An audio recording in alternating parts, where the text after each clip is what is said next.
বিপ্লবী কমিটির ফেরার পথে সার্জি ক্ষোভের সঙ্গে বলল, সব ভণ্ডুল হয়ে গেল। ঝাড়কি ঠিকই বলেছে, ওই উঁচু স্কুলের ছেলে মেয়ের পাল নিয়ে আমরা কিচ্ছু করে উঠতে পারবো না, শুধু হয়রানির চোটে রাগে পাগল হওয়াই সার হবে। ইগনাতিয়েভা তাকে বাধা দিয়ে বলল, এতে আশ্চর্য হবার কিছু নেই। এখানে শ্রমিক শ্রেণীর তরুণরা আসেইনি বলতে গেলে, বেশিরভাগই এসেছে এখানকার মধ্যবিত্ত ঘরের কিংবা বুদ্ধিজীবীদের ছেলেমেয়েরা, যত সব জালিয়াত চ্যাংড়ার দল। তোমাকে ওই চিনিকল আর করাত কারখানার মজুরদের মধ্যে কাজ চালাতে হবে। তবে এ সভাটা যে একেবারেই কোনো কাজের হয়নি তা নয়। ছাত্রদের মধ্যে কিন্তু খুব ভালো কমরেড কিছু যে আছে সেটা দেখতে পাবে। উস্তিনোভিচ ইগনাতিয়েভার সঙ্গে একমত হলো। সে বলল, দেখো সেরিওঝা, আমাদের আদর্শটাকে, আমাদের স্লোগানগুলোকে প্রত্যেকের কাছে তুলে ধরাই আমাদের সবচেয়ে বড় কাজ। প্রত্যেকটি নতুন ঘটনার তাৎপর্যের দিকে পার্টি শ্রমিক সাধারণের দৃষ্টি আকর্ষণ করবে। আমাদের আরো বহু সভা সম্মেলন, কংগ্রেস ইত্যাদির ব্যবস্থা করতে হবে। রাজনৈতিক বিভাগ রেল স্টেশনের কাছে একটা গ্রীষ্মকালীন থিয়েটার খুলবে। 2-4 দিনের মধ্যেই একটা প্রচারের ট্রেন এখানে এসে পড়ার কথা। তখন আমাদের উঠে পড়ে লাগতে হবে কাজে। লেনিনের কথাটা মনে করে দেখো, জনসাধারণের বৃহত্তম অংশকে, কোটি কোটি খেটে খাওয়া মানুষকে সংগ্রামের মধ্যে টেনে আনতে না পারলে আমরা জয়ী হতে পারবো না।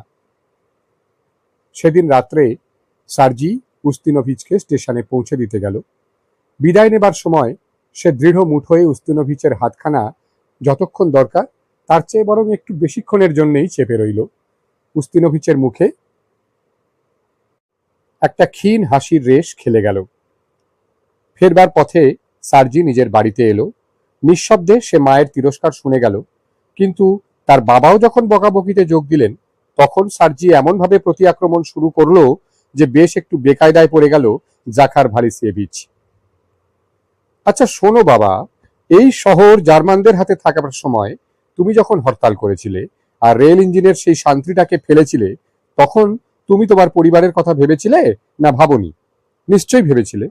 কিন্তু তা সত্ত্বেও তুমি যে পিছপাও হওনি, তার কারণ তোমার শ্রমিকের বিবেক তোমাকে ঠিক পথেই নিয়ে গেছে।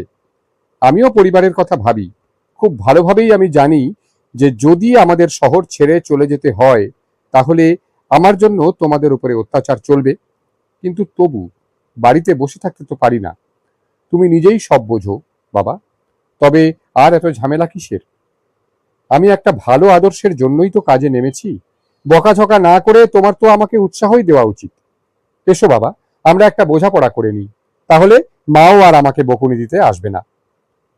বাবার দিকে স্বচ্ছ নীল চোখে তাকিয়ে সার্জি স্নেহের হাসি হাসল। সে যে ঠিক কথাই বলেছে এ সম্বন্ধে তার মনে কোনো সন্দেহ নেই। অস্বস্তির সঙ্গে বেঞ্চিটার উপর নড়ে চড়ে বসল জাখার ভাসিলিয়েভিচ। তারপর তার ঝাঁকড়া গোঁফ আর খোঁচা খোঁচা দাড়ির আড়ালে মৃদু হাসির ফাঁকে বেরিয়ে এলো হলদে দাঁতগুলো। শ্রেণী চেতনা কথা টথা এর মধ্যে টেনে আনতে চাস? হ্যাঁ হতবাগা ছোড়া, ওই রিভলভারটা বাগিয়ে বেড়াস বলে ভেবেছিস বুঝি আমি তোকে একচোট ধোলাই নাড়িয়েই ছেড়ে দেবো? হ্যাঁ?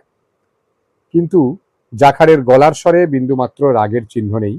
অপ্রস্তুত ভাবটা কাটিয়ে উঠে সে তার গিঁটে পড়া হাতখানা ছেলের দিকে বাড়িয়ে দিয়ে বলল, ঠিক আছে রে সেরিওজা, তোর কাজ তুই চালিয়ে যা। একবার চাবুক হাঁকিয়েছিস যখন, তখন আমি আর রাশ টেনে ধরবো না। কিন্তু দেখিস আমাদের একেবারে ভুলে যাস না, মাঝে মাঝে এসে দেখা টাকা করে যাস। রাত্রিতে বিপ্লবী কমিটির একটা আলোচনা সভা বসেছে। অল্প খোলা দরজাটার ফাঁক দিয়ে এক ফালি আলো এসে পড়েছে সিঁড়ির ওপরে। মখমলের গদি আঁটা দামি চেয়ার আর আসবাবপত্রে সাজানো বড় ঘরটার মধ্যে উকিল লেসচিনস্কির বিশাল টেবিলের ধারে বসেছে 5 জন।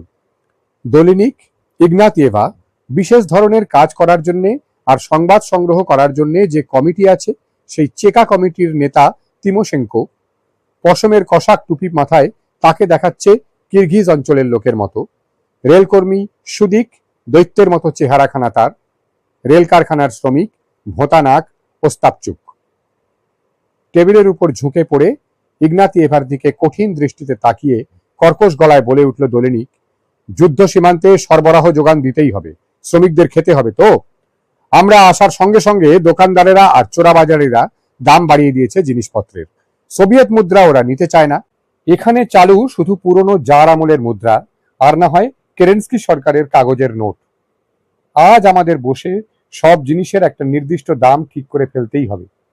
এটা আমরা খুব ভালোভাবেই জানি যে মুনাফাখোরেরা কেউই ওই নির্দিষ্ট দামে জিনিস বেচবে না, যা আছে সব লুকিয়ে ফেলবে। সেক্ষেত্রে আমরাও খানা তল্লাশি চালিয়ে রক্তচোষাদের মালপত্র সব বাজেয়াপ্ত করে নেব। এখন আর ভালো মানুষই চলবে না। শ্রমিকদের আমরা আর উপোস করিয়ে রাখতে পারি না। কমরেড ইগনাতিয়েভা আমাদের সাবধান করছে যাতে বাড়াবাড়ি না করে ফেলি। এটা দুর্বল চিত্ত বুদ্ধিজীবী মনের পরিচয় বলেই আমার মনে হয়। রাগ করো না জোয়া, আমার মনের কথাটাই আমি বলছি। যাই হোক, এটা শুধু খুদে ব্যাপারীদের বেলাতেই নয়। আজ খবর পেলাম সরাইখানাওয়ালা বরিস জোনের বাড়িতে একটা চোরাই গুদাম আছে। পেতলিউরার দলবল আসার আগে থেকেই বড় বড় দোকানদারেরা প্রচুর মাল সেখানে লুকিয়ে রেখেছে। একটু থেমে দোলেনিক তিমোশেঙ্কোর দিকে একটা তির্যক বিদ্রুপ ভরা চাউনি হানল। হঠাৎ অপ্রস্তুত হয়ে গিয়ে তিমোশেঙ্কো জিজ্ঞেস করলো, কি করে জানলে? এ খবরটা আসলে তিমোশেঙ্কোরই রাখার কথা, কিন্তু দোলেনিক যে তার চেয়ে বেশি খবরাখবর রাখে এটা জেনে সে একটু বিরক্ত হয়ে উঠল। চুমকুড়ি কাটল দোলেনিক। সব খবরই রাখি ভাই, এই গুদামের কথাটা ছাড়াও এও আমি জানি যে কাল তুমি আর আঞ্চলিক কমান্ডারের মোটর চালক দুজনে মিলে 8 বোতল সামগল উড়িয়েছ। তিমোশেঙ্কো নড়ে চড়ে বসলো তার চেয়ারে। এক ঝলক রক্ত উঠে এলো তার ফ্যাকাশে মুখে। নিজের অজান্তেই যেন দোলেনিককে তারিফ জানালো সে, দারুণ লোক দেখছি। কিন্তু ইগনাতিয়েভার মুখে চোখে ব্যাপারটাকে অনুমোদন না করার ভ্রুকুটি দেখে সে থেমে গেল। বিপ্লবী কমিটির সভাপতি দোলেনিকের দিকে আর চোখে তাকিয়ে মনে মনে ভাবল, এই ছুতোর মিস্ত্রি হতভাগাটার দেখছি নিজেরই একটা চেকা কমিটি আছে। দোলেনিক বলে চলল, সার্জি ব্রুজাক বলেছে আমায়। স্টেশনের রেস্তোরাঁয় কাজ করত এমন একজন ছেলেকে সে জানে। সেই ছেলেটাই রেস্তোরাঁর রাঁধুনিদের কাছে শুনেছিল যে ওদের যখন যা দরকার হয় সবই প্রচুর পরিমাণে বরিস জোন তাদের যোগান দেয়। গতকাল সার্জি এই গুদামটার অস্তিত্ব সম্বন্ধে সঠিকভাবে জানতে পেরেছে। এখন শুধু সেটা কোন জায়গায় সেইটাই বের করবার বাস্তা। ছেলেদের এক্ষুনি কাজে লাগিয়ে দাও তিমোশেঙ্কো, সার্জিকে দাও ওদের সঙ্গে। যদি ভাগ্যক্রমে মিলে যায় তাহলে শ্রমিকদের আর গোটা ফৌজটাকে খাবার জিনিসপত্র সবই সরবরাহ করতে পারা যাবে। আধ ঘন্টা বাদে 8 জন সশস্ত্র মানুষ সরাইখানাওয়ালার বাড়িতে ঢুকলো।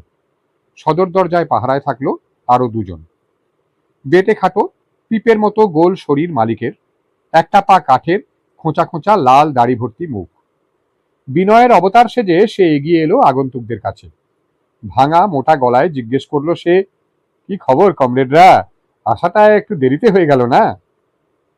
জোনের পেছনে দাঁড়িয়ে আছে তার মেয়েরা, তাড়াতাড়ি কোনো ক্রমে পোশাক পরে নিয়েছে। তিমোশেঙ্কোর বিজলি বাতির উজ্জ্বল আলোয় চোখ মিটমিট করছে।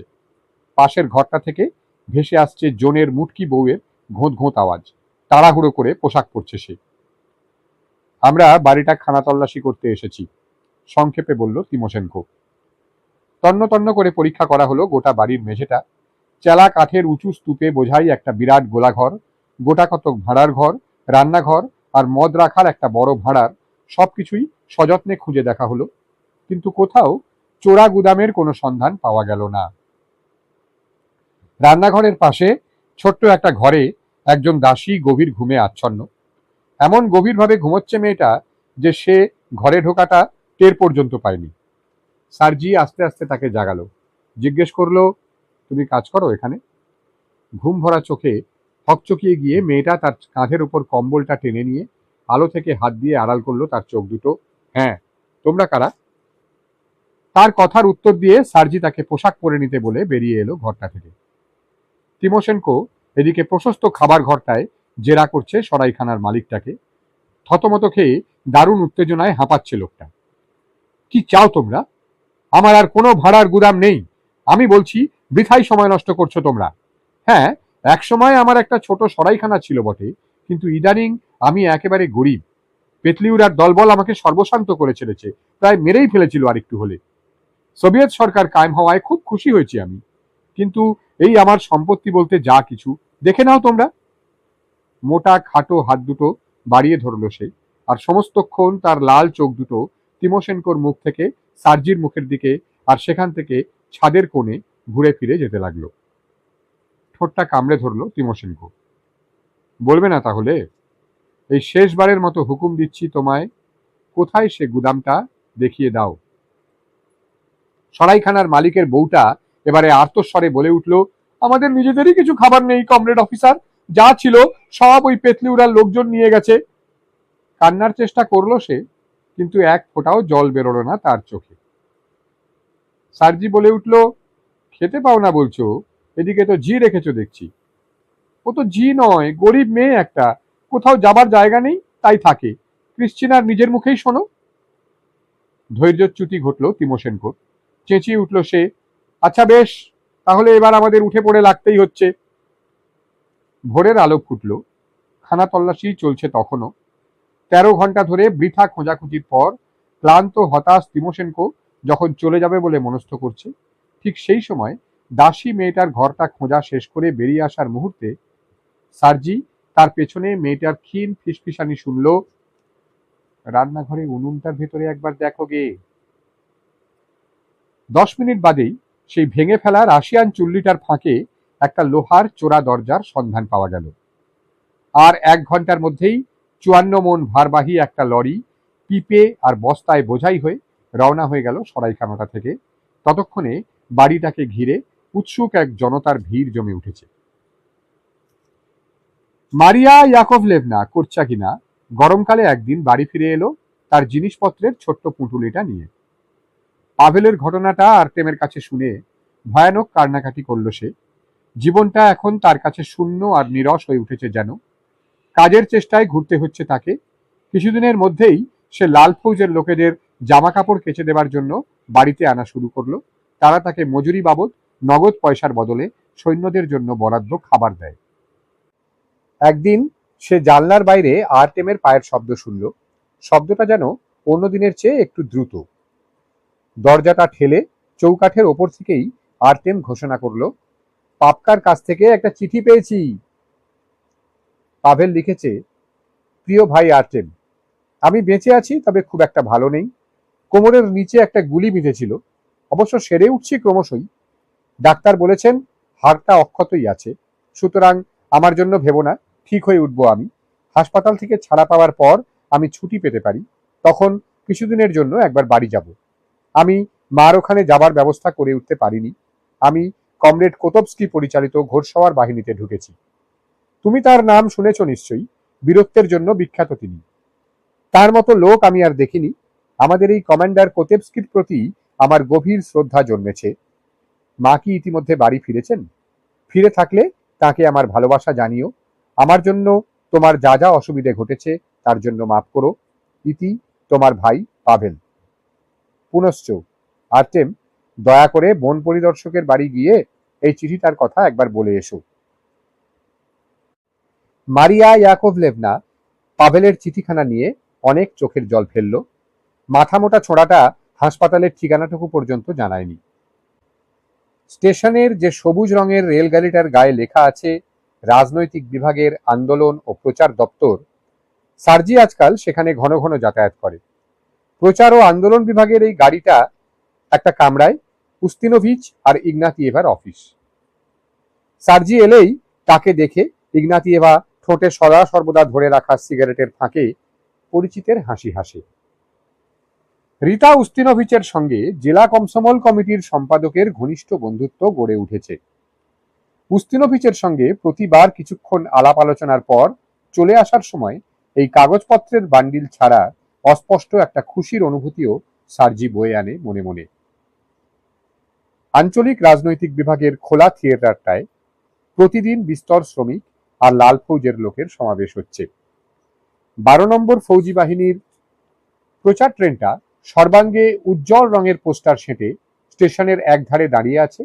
দিনে 24 ঘন্টাই কর্মমুখর সেটা। ভেতরে একটা ছাপাখানা বসানো হয়েছে, সেখান থেকে নিরবচ্ছিন্ন স্রোতে বেরিয়ে আসছে খবরের কাগজ, পুস্তিকা, ঘোষণাপত্র ইত্যাদি। লড়াইয়ের ফ্রন্ট এখান থেকে কাছাকাছি। একদিন বিকেলে সার্জি থিয়েটারে হঠাৎ এসে পড়ে লাল ফৌজের লোকের সঙ্গে রিতাকে দেখতে পেল। সেদিন রাত্রে স্টেশনে রাজনৈতিক বিভাগের লোকেদের থাকার জায়গায় রিতাকে পৌঁছে দেবার সময় সার্জি হঠাৎ বলে উঠল, কমরেড রিতা, সবসময় তোমার সঙ্গে দেখা করতে ইচ্ছে করে কেন বলতো? তোমার সঙ্গে যতক্ষণ থাকি এত ভালো লাগে, তোমার সঙ্গে দেখা হবার পর প্রতিবারই মনে হয় যেন আমি একটানা 24 ঘন্টাই কাজ করে যেতে পারি। রিতা দাঁড়িয়ে পড়ল, তারপর বলল, দেখো কমরেড ব্রুজা, এসো একটা বোঝাপড়া হয়ে যাক। আর কখনো এমন ধারা কাব্যি করে কথা বলো না যেন, ওসব আমি পছন্দ করি না। ধমক খাওয়া স্কুলের ছেলের মতো লজ্জায় লাল হয়ে উঠে সার্জি বলল, আমি তো সেরকম কিছু বলিনি, ভেবেছিলাম আমরা বন্ধু দুজনে, আমি তো আর প্রতিবিপ্লবী কোনো কথা বলিনি। বলেছি কি? বেশ কমরেড উস্তিনোভিচ, আমি আর একটা কথাও বলবো না। তাড়াতাড়ি কোনো রকমে রিতার করমর্দন করেই সে বিদায় নিয়ে প্রায় দৌড়ে ফিরে গেল শহরের দিকে। বেশ কয়েকদিন আর সার্জি যায়নি স্টেশনের দিকে। ইগনাতিয়েভা তাকে আসতে বললেও সে কাজে ব্যস্ততার দোহাই পেরে গেল না। সত্যি সে কাজে ব্যস্ত ছিল। একদিন রাত্রে বাড়ি ফেরার পথে সুদিক গুলিতে আহত হলো। যে রাস্তা দিয়ে সে যাচ্ছিল সেই পাড়াটার চিনিকলের ওপরওয়ালা পুলিশ কর্তা ব্যক্তিদেরই বেশিরভাগ বসবাস। খানা তল্লাশি চালিয়ে কিছু অস্ত্রশস্ত্র আর স্ট্রেলেটস নামে একটি দলের কাগজপত্র পাওয়া গেল। এই দলটির সংগঠক পোল্যান্ডের সামরিক নেতা ও পুলিশ রিজিয়নের কর্তা পিলসুৎস্কি। বিপ্লবী কমিটিতে একটা সভা ডাকা হয়েছিল। উস্তিনোভিচ উপস্থিত। সে একপাশে সার্জিকে ডেকে শান্ত গলায় বলল, তোমার ঠুনকো আত্মাভিমানে ভারী ঘা লেগেছে দেখছি। ব্যক্তিগত ব্যাপারগুলোকে টেনে এনে তুমি তোমার কাজকর্মের ক্ষেত্রে ব্যাঘাত সৃষ্টি করতে চাও, তা চলবে না কমরেড। অতএব সার্জি আবার আগেকার মতো স্টেশনে সেই সবুজ রঙের রেলগাড়িটায় যাতায়াত শুরু করলো। একটা জেলা সম্মেলনে উপস্থিত ছিল সার্জি। দুদিন ধরে জোরালো তর্ক বিতর্কে যোগ দিল সে। তারপর তৃতীয় দিনে সম্মেলনের অন্যান্য প্রতিনিধিদের সঙ্গে গেল নদীর ওপারে বনের মধ্যে। পুরো একটা দিন রাত্রি কাটলো সেখানে একটা বোম্বেকে দলের সঙ্গে লড়াই করে। এই দলটার নেতা জারুদনি নামে পেতলুরার একজন সামরিক অফিসার। লোকটাকে তখনও পর্যন্ত গ্রেপ্তার করা যায়নি। ফিরে এসে ইগনাতিয়েভার সঙ্গে দেখা করতে গিয়ে সেখানে উস্তিনোভিচকেও দেখতে পেল সে। পরে তাকে বাড়ি পৌঁছে দিতে গিয়ে বিদায় নেবার সময় সে তার হাতখানা জোরে চেপে ধরল। ক্রুদ্ধ উস্তিনোভিচ টেনে ছাড়িয়ে নিল হাতখানা। আবার সার্জি প্রচার আন্দোলনের রেলগাড়িটায় যাতায়াত বন্ধ করে দিল বেশ কিছুদিনের জন্য। রিতাকে এড়িয়ে চলতে লাগলো, কাজ পড়লেও গেল না। তার এরকম ব্যবহারের জন্য রিতা কৈফিয়ত চাওয়ায় সে কাটা কাটা জবাব দিল, তোমার সঙ্গে কথা বলে লাভ? বললেই তো আমাকে হয় শ্রমিক শ্রেণীর প্রতি বিশ্বাসঘাতক, না হয় ঠুনকো আত্মাভিমানী, আর না হয়তো ওরকম কিছু একটা বলে গাল দেবে। ককেশীয় লাল ঝান্ডা বাহিনীর ট্রেনটা স্টেশনে এসে থামল। রোদে পোড়া গায়ের রং তিনজন কমান্ডার উঠে এলো বিপ্লবী কমিটিতে।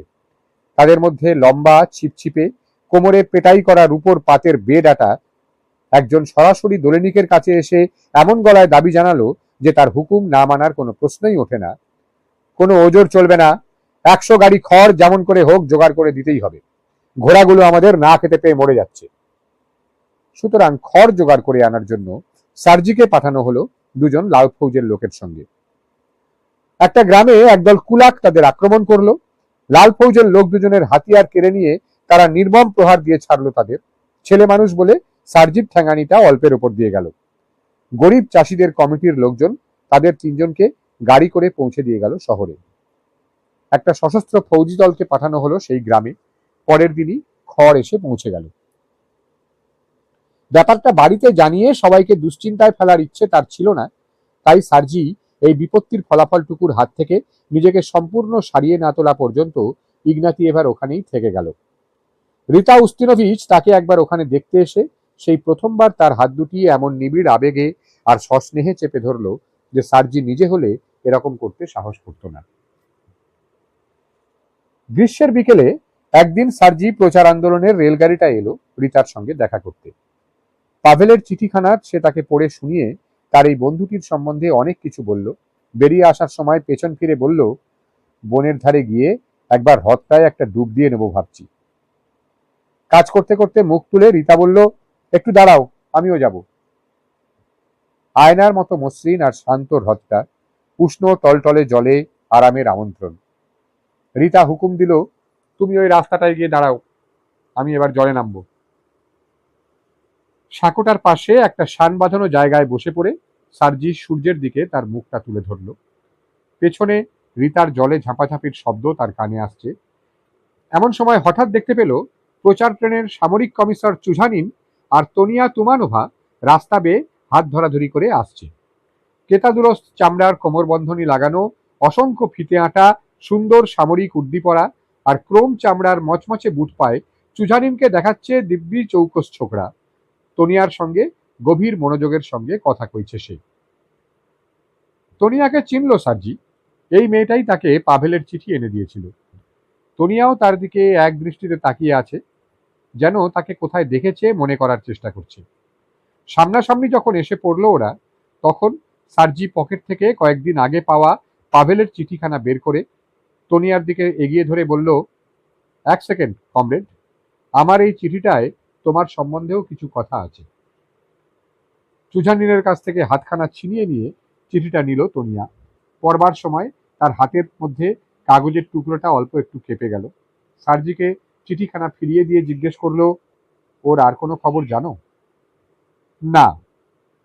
সেই মুহূর্তে রিতার পায়ের নিচে পাথরের নুড়িতে শব্দ বাজতেই চুঝানিন তাকে দেখে তোনিয়ার দিকে ঝুঁকে পড়ে নিচু গলায় বলল, চলো যাওয়া যাক। চুঝানিন এতক্ষণ রিতাকে খেয়াল করেনি, কিন্তু রিতার বিদ্রুপ আর ভর্ৎসনায় ভরা স্বরে থেমে পড়ল সে। কমরেড চুঝানিন, ট্রেনে ওরা তোমাকে সারাদিন ধরে খুঁজছে। বিরক্তি ভরা চোখে তার দিকে তাকিয়ে চুঝানিন কর্কশ গলায় বলল, ও ঠিক আছে, আমাকে না হলেও ওরা চালিয়ে নেবে কোন।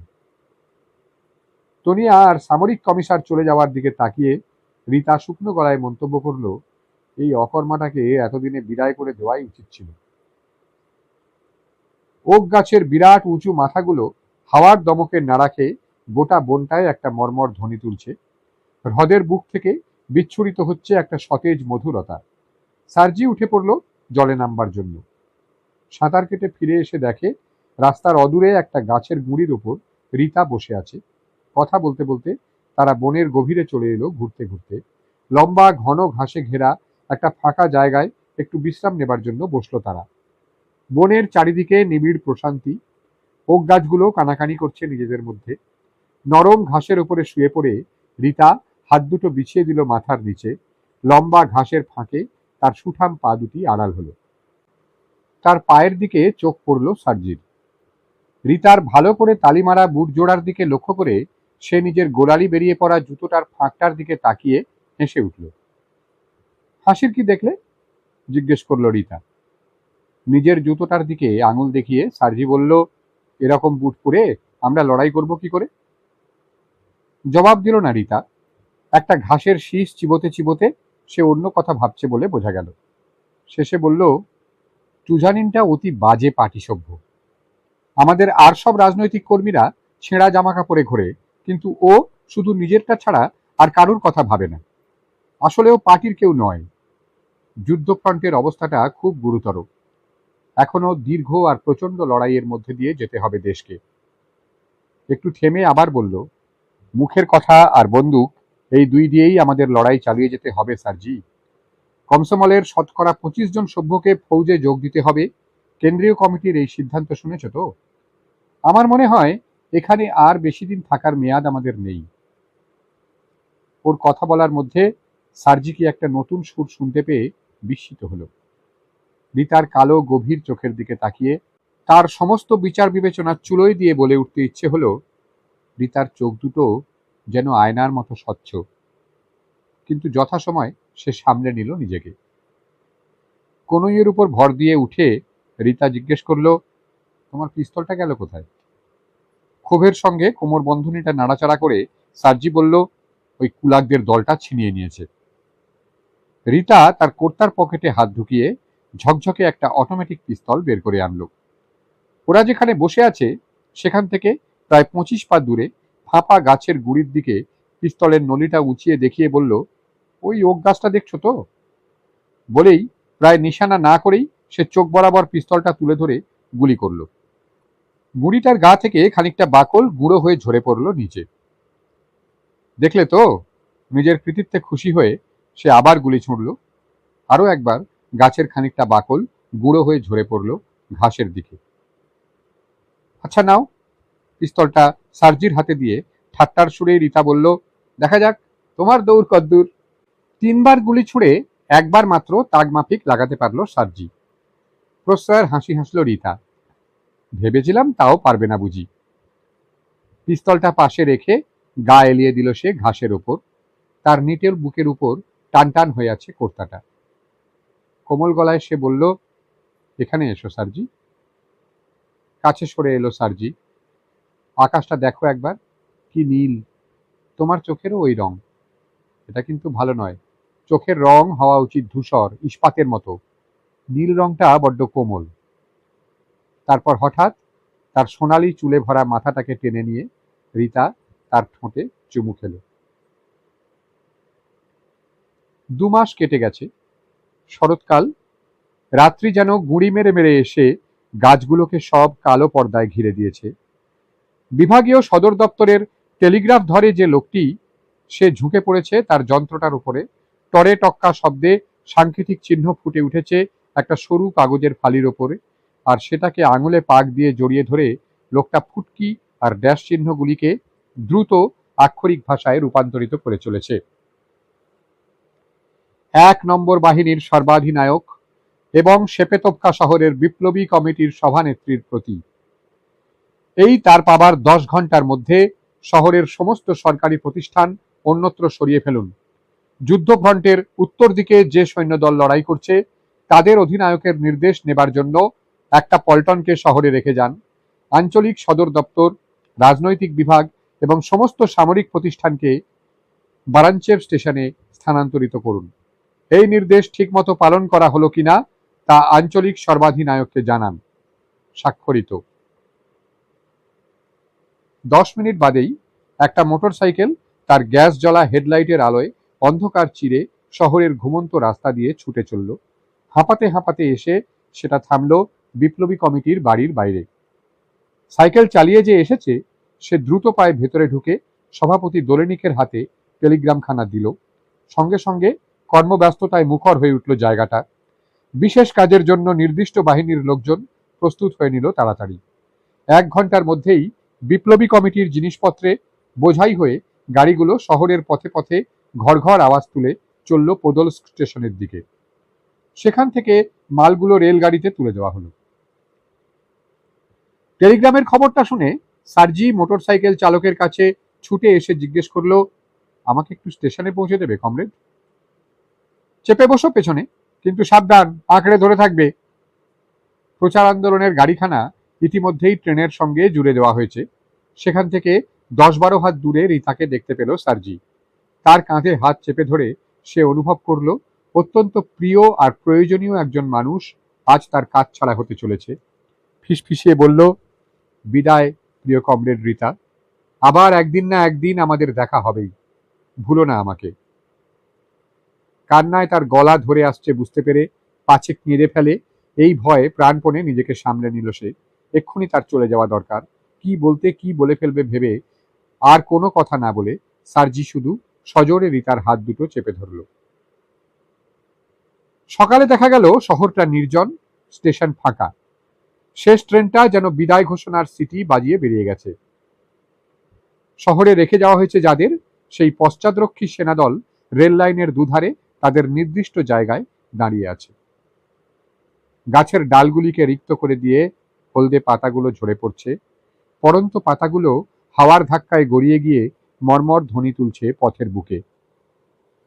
লাল ফৌজের উর্দি একটা লম্বা কোট পরে কাঁধের উপর কার্তুজ আটা ক্যাম্বিসের ফিতে ঝুলিয়ে সার্জি আরো 12 জন লাল ফৌজের সঙ্গে চিনিকলের সামনের চৌরাস্তায় পাহারায় খাড়া। পুলিশ সৈন্যদের আসার অপেক্ষায় রয়েছে তারা। আফতনোম পেত্রোভিচ তার পড়শি জেরাসিম নিয়ান্তিয়েভিচের দরজায় কড়া নাড়ল। জেরাসিমের এখনো রাত্রির ঘুমের পোশাক ছাড়া হয়নি। দরজার ফাঁকে মুখটা বের করে শুধোয়, কি ব্যাপার? রাস্তা দিয়ে যাতায়াত করছে লাল ফৌজের সৈন্যরা। তাদের দিকে আঙুল দেখিয়ে আফতোভেনাম পেত্রোভিচ চোখ টিপে বলল, ওরা চলে যাচ্ছে। জেরাসিম লিয়ান্তিয়েভ চিন্তিত মুখে তার দিকে তাকিয়ে জিজ্ঞেস করলো, পুলিশদের প্রতীক চিহ্ন কি রকমের জানো? 1 মুন্ডওয়ালা একটা ঈগল, যদ্দূর জানি। তা কোন চুলোয় সেটা পাওয়া যেতে পারে বলো দেখি? বিব্রতভাবে তার মাথাটা একবার চুলকে নিল আফতোনম পেত্রোভিচ। তারপর 2-1 মুহূর্ত ভেবে নিয়ে বলল, এই এদের আর ভাবনা কি, স্রেফ পুঁজিপাটা গুটিয়ে নিয়ে কেটে পড়বে। আর তোমাকে আমাকে ভেবে মরতে হবে নতুন কোন কর্তৃপক্ষ আসে তার সঙ্গে মানিয়ে নেওয়ার চেষ্টায়। নিস্তব্ধতা ভেঙে গেল মেশিন গানের খটাখট আওয়াজে। স্টেশনের দিক থেকে হঠাৎ একটা ট্রেনের সিটি ভেসে এলো। তারপরেই সেই দিক থেকেই শুনতে পেল কামানের গুমগুম শব্দ। একটা ভারী গোলা অনেক উঁচু দিয়ে শূন্যে হাওয়া কেটে এসে প্রচন্ড শব্দে আছড়ে পড়ল চিনিকলের ওপাশের রাস্তাটায়। এক রাশ নীল ধোঁয়ায় ঢেকে গেল রাস্তার ধারের ঝোপঝাড়গুলো। নিঃশব্দে গম্ভীর মুখে পেছনে হটে আসা লাল ফৌজের সেনাদল সারি বেঁধে চলেছে রাস্তা দিয়ে। যেতে যেতে ঘন ঘন পেছন ফিরে দেখে নিচ্ছে তারা। সার্জির ঠান্ডা গাল বেয়ে এক ফোঁটা চোখের জল নেমে আসার চিহ্ন। তাড়াতাড়ি চোখটা মুছে ফেলে সার্জি আশেপাশের কমরেডদের চোরা চাউনিতে দেখে নিল। কেউ যে তার চোখের জল লক্ষ্য করেনি সে সম্বন্ধে নিশ্চিত হবার জন্য। সার্জির পাশাপাশি কুচকাওয়াজ করে চলেছে আন্তেক ক্লোপোতভস্কি, করাত কারখানার লম্বা রোগা একজন মজুর। তার রাইফেলের ঘোড়াটার উপরে ধরে রেখেছে সে আঙুলটা। বিষণ্ণ গম্ভীর আর চিন্তামগ্ন আন্তেকের সঙ্গে সার্জির চোখাচোখি হতেই এতক্ষণ যে ভাবনায় পীড়িত হচ্ছিল সে মনে মনে, সার্জিকে সেই কথাটাই বলে উঠল সে। ওরা আমাদের লোকজনের ওপরে, বিশেষ করে আমার পরিবারের ওপরে দারুণ অত্যাচার চালাবে, কারণ আমরা পুলিশ। বলবে পুলিশ হয়েও কিনা আমি পুলিশ রিজিয়নের বিরুদ্ধে লড়ছি। নিশ্চয়ই ওরা আমার বুড়ো বাবাকে করাতখানা থেকে লাথি মেরে হাঁকিয়ে দিয়ে পিটিয়ে শেষ করবে। বাবাকে বলেছিলাম আমাদের সঙ্গে আসবার জন্য, কিন্তু কিছুতেই সে পরিবারের সবাইকে ছেড়ে আসতে চাইল না। আমার আর তর সইছে না ওই হারামজাদা শুয়োরগুলোকে হাতের মুঠোয় পাওয়ার জন্য। প্রায় চোখের ওপর নেমে আসা তার শিরস্ত্রাণকে ক্রুদ্ধ ভঙ্গিতে ঠেলে সরিয়ে দিল আন্তেক। বিদায় শেপেতভকা, তুমি অসুন্দর, অপরিচ্ছন্ন তোমার পথঘাট, কুৎসিত তোমার ছোট ছোট বাড়িগুলো, বাঁকাচোরা এলোমেলো তোমার গলিঘুজি, তবু তুমি পুরাতনী, চিরপ্রিয়া। বিদায় প্রিয়জনেরা, ভালিয়া আর অন্যান্য কমরেডরা যারা গোপনে কাজকর্ম চালিয়ে যাবার জন্য থেকে গেলে, তোমাদের সকলের কাছে বিদায়। সাদা কর্তা পুলিশ লিজিয়ন এগিয়ে আসছে, নির্মম, ভয়ঙ্কর, বেপরোয়া। তেলচিটে কর্তা গায়ে রেলওয়ে শ্রমিকেরা বিষণ্ণ চোখে তাকিয়ে রইল লাল ফৌজের সেনা দলের চলে যাওয়ার দিকে। আমরা আবার আসবো কমরেড, বেদনার্ত মনে চেঁচিয়ে উঠল সার্জি।